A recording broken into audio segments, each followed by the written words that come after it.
So you made a pretty big change in your life a couple months back. What's that been like? And can you, in hockey terms, what is that like? Going like the Leafs to the Habs or the Leafs to the Bruins? What would it be like? I don't know in terms of high, but it. I don't really look at anything. Here's how I look at it. I don't look at it more of like a sports franchise thing. I think of it more as like, okay, Paul Newman made movies for MGM. Paul Newman made movies for Paramount. It's just a different production house. That's Good kind of way to how look at it. it's. I don't understand the whole like. I love the initials of this company, so anything else is rotten. Like really, I love the Leafs. I like the Devils, but I'll still watch a Bruins game because they're a great team, and I love watching good hockey. You know. That's a good way to look at it. I get that. I get that. What? Speaking of the Leafs, you've been pretty busy, I imagine, but you have time to catch up with this franchise. And what do you think of the roster so far this year and the changes they made? Man, the same as everybody else. It's a weird season, man. Like I don't know, like because you look at it on paper and go, well, they're doing great, and they are. And Matthews is like 25 goals. Marner, Nylander, point streaks at the yin yang. Like, and more than anything, I think it's always the goaltending and how that kind of feels. But I really like Martin Jones. I really like how calm and how it feels like a calming influence when he's in the net. A couple of those bounces last night were just, I mean, ridiculous. They were like ping pong balls, like spinning, and like a few of those. What are you going to do, right? But I feel like he's been kind of a missing ingredient that this team has kind of needed. Is that guy that when all else fails, you can bring him in and he's going to be solid. He's experienced, so I feel like that's been huge. Morgan Riley, to me, this is Morgan Riley and Austin Matthews healthy. This is what you get. Like when people were down on Riley last year and all, and even on Matthews, nobody wants to play less than. Those guys were hurt. That collision against the Islanders with Riley, I don't think he was ever 100% after that until maybe the playoffs. And you saw what he did in the playoffs. To me, he's the engine of the team. I mean, you can point to the Marners, the Nylanders, the Matthews, but it all goes off of Riley to me. And he's just been playing phenomenal. To me, he's the true leader of that team. In fact, I put out a tweet on Tuesday during the game. I said, hopefully Norris vote getters and vote makers are keeping note and monitoring, because I think Riley's been that good. Like, I think he deserves to be in that conversation. Obviously, some other guys, namely, Quinn Hughes in Vancouver, but like Riley's been exceptional. It's not really being talked about enough, I think. Well, it's because of the way he plays. Yeah. He doesn't play that super flashy game. I think he could if he wanted to, but if you look past the numbers, and if you look, let's say, to the numbers of minutes per game, penalty minutes, he doesn't have a penalty. He's the quarterback that is most of the time, if he's on the ice, he's bringing it up the ice and then jumping into the play like he did last night with Matthews. Like he's got great mitts, so it would be great for him as a player who truly, like, you hear Ringo Starr, right? And he says, I always played for the song. I didn't worry about solos. I didn't worry about like these flashy fills like Keith Moon would do. Ringo played for the song. And I feel like that's what Morgan Riley does. He plays for the team. He plays for the game, not for stats. I like that too. Did you happen to catch pregame with John Tavares? They honored him, and we were chuckling on our show today about that 5-foot collage of himself they put together. We were laughing about where they expect to hang that damn thing. Being a WWE Hall of Famer yourself, have you ever gotten anything like that and thinking, what the hell am I going to do with this? Yes. And especially a guy like Tavares, right? Who doesn't even talk about himself like ever. He was, and bless him, all about his kids, all about his family. That's why he's captain, right? Another guy who, by the way, if you just watch Tavares pretty much every shift and his hustle and the way he gets in front of the net, digs it out from the boards. I love watching that guy. But that collage is like, I did these Slim Jim commercials like years ago, and the whole deal was they put these paintings of Edge doing these insane things like spearing a werewolf and doing a kickstand on a skateboard in the Grand Canyon and all of those things. Well, they sent them to me. These things are massive. Like they're giant portraits. I'm like, well, what am I going to do with these? Like they're cool, but I'm not going to hang them up in the house. Like, what do you do? So they're collecting mold in the basement.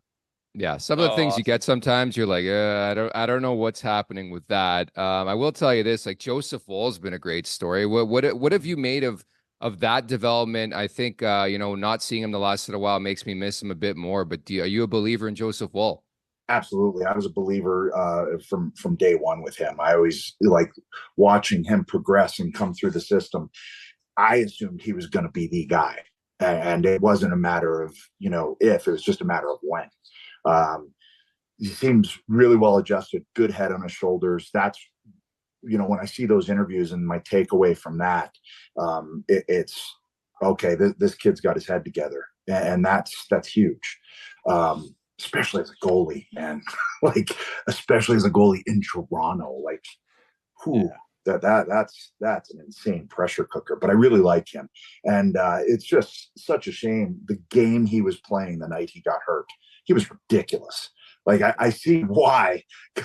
I don't know how many splits he hit, but he's a big dude to be doing that too. My groin was screaming watching.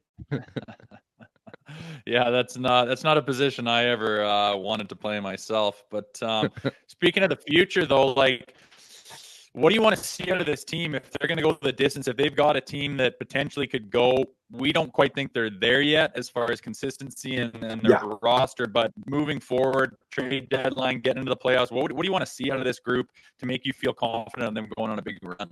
Well, I've always been a huge proponent for Jake Muzzin, right? And even hearing last night in the commentary, they're like, they're missing Jake Muzzin. And I'm glad that was finally mentioned because once someone's injured, especially with an injury like that, you kind of go off the radar, you forget what they meant to the team. But I always said, if Jake Muzzin had the puck, I always felt good.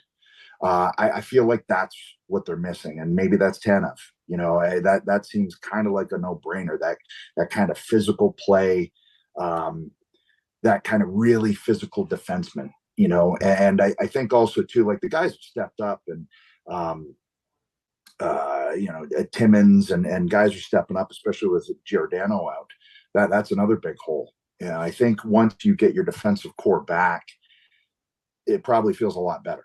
And even still, like the fact that they've won the way they have, they're never out of a game, which I think is great in terms of thinking ahead to the playoffs. It's like, okay, even if they get down 2 or 3, you don't want that, but this team can.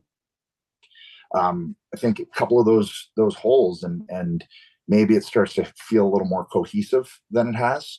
I think Noah Gregor is another guy that, as we're starting to see, like when I saw those bursts of speed, I was like, whoa, man, he's impressive. Like, I really feel with more ice time, and I feel like he could go up and down the lineup too. Like, I feel like you could put him on first line. You could put him on second. You put him on third. You put him on fourth. That's the kind of guy you want in the playoffs.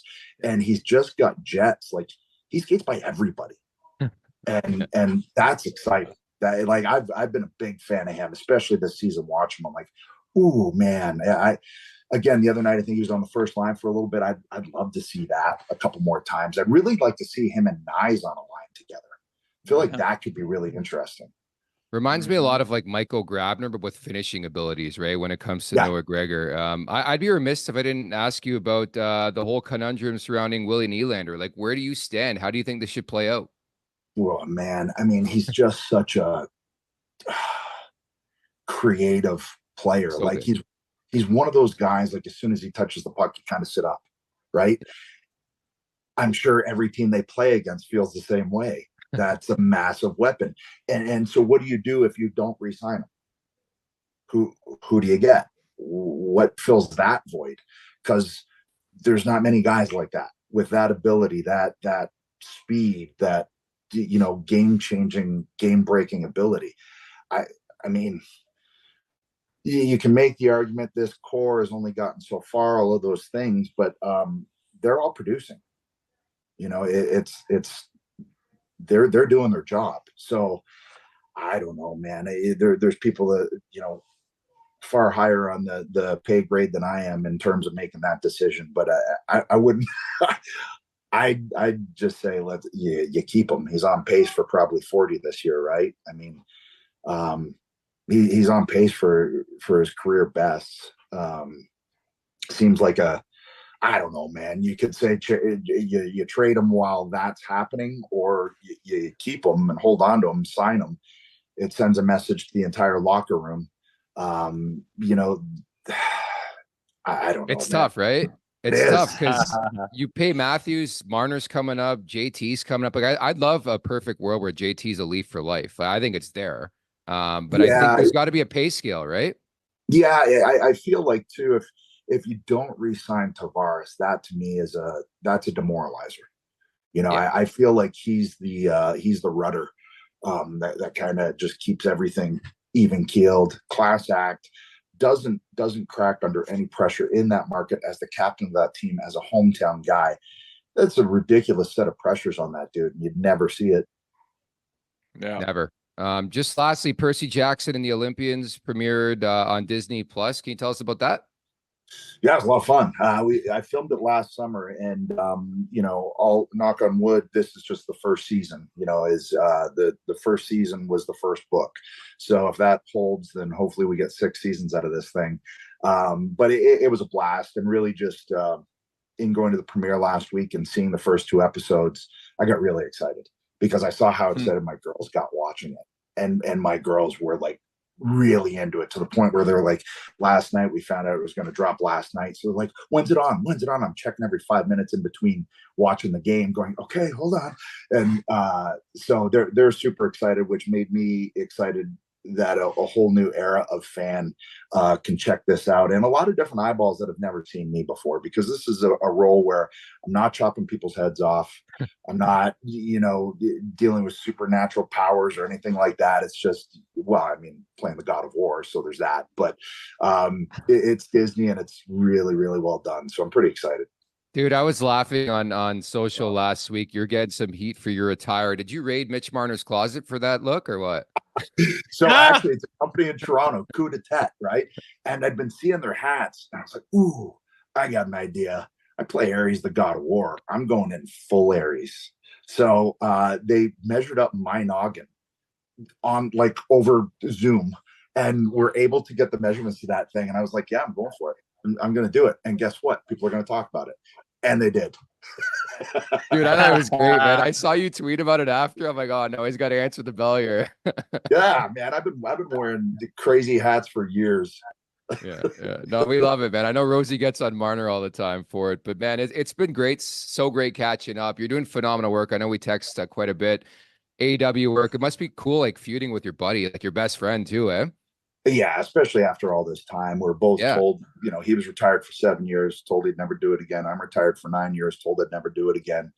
Then we had a moment in the Royal Rumble there a couple of years ago in front of no one, except people just watching home and TV screen. And we thought that was it. And so to get this opportunity, and get to do it at this stage in our lives and our careers, but with this stage of experience too. I feel like you got a couple of Giordanos in there doing our thing. I like it. It's good to see. Happy holidays. Thank you so much for this. Appreciate it. Yeah, thanks, guys. Good to see you again.